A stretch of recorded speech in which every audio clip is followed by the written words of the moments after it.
Hey guys, welcome back to my YouTube channel. This is Rosalie. And for today's video guys, mag-unboxing tayo ng bagong blender guys. Ayan, nabili ko po siya guys sa online. Ayan. Itong blender na po guys, para po ito sa aking magulang. Ayan. Kasi nasira na po yung luma nilang blender guys. Kaya binilihan ko po ng bagong blender guys. Yung aking mga magulang guys. Kasi matanda na po yung aking mga magulang. Tapos wala na po silang ipin. So kailangan nila ng panibagong blender guys. So ito po yung nabili ko sa guys sa online. Ayan po yung brand ng blender guys. So 2-in-1 po siya guys. Pwede po siya sa mga dry, yung mga buto ng coffee or yung mga kung gusto niyo magano ng gawa ng bibingka, yung bigas, yan.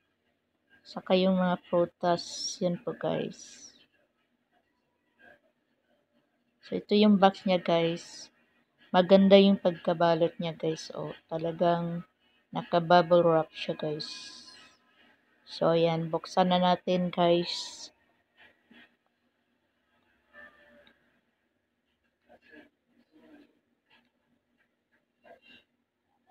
Ayan. So, ayan na po guys.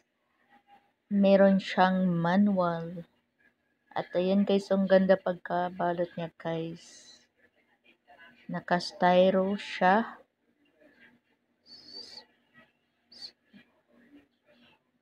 So, yan.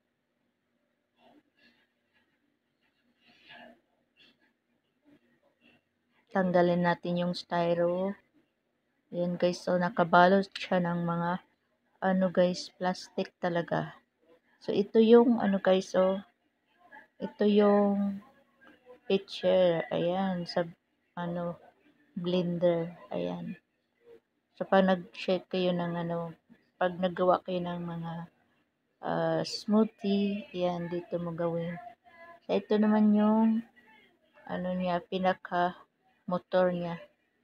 Ayan. So, meron siyang, siya guys, iyan, pwede dito yung mga dry, yung mga buto. Gusto nyo ng, yung mga buto ng mga coffee beans, or yung money, or basta yung, mga buto guys.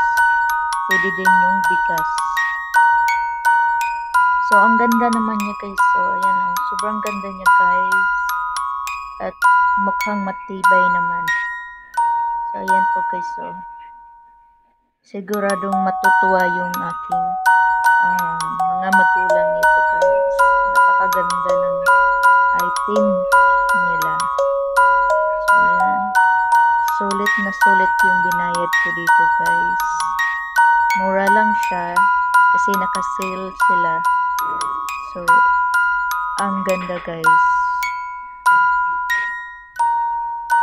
So, ayan na guys. Ang ganda ng aking blender guys. So, yan yung picture niya guys. Ito naman yung pinaka-head, yung pinaka-motor niya guys. At ito yung maliit guys. Sana tumagal ito guys. At sigurado ako na matutuwa yung aking mga magulang nito guys. Dadalhin ko to sa pag-uwi ko sa probinsya guys. So, ito naman yung picture niya guys. So, pag nagawa ng smoothie, yung mga fruits. So, dito yan guys. Ayan, ang ganda niya guys. Saka, sulit yung binayad ko guys. So, iyan lang guys. Yan lang, dito po nagtatapos ang ating video na ito guys. Ayan, kung nagustuhan nyo po guys, huwag nyo kalimutan mag-like and share. At i-subscribe nyo rin po ako guys. At click ang aking notification bell para updated po kayo sa sunod ng mga video ko guys. Ayan. So, God bless us all guys. Ayan. Thank you for watching guys. Bye-bye.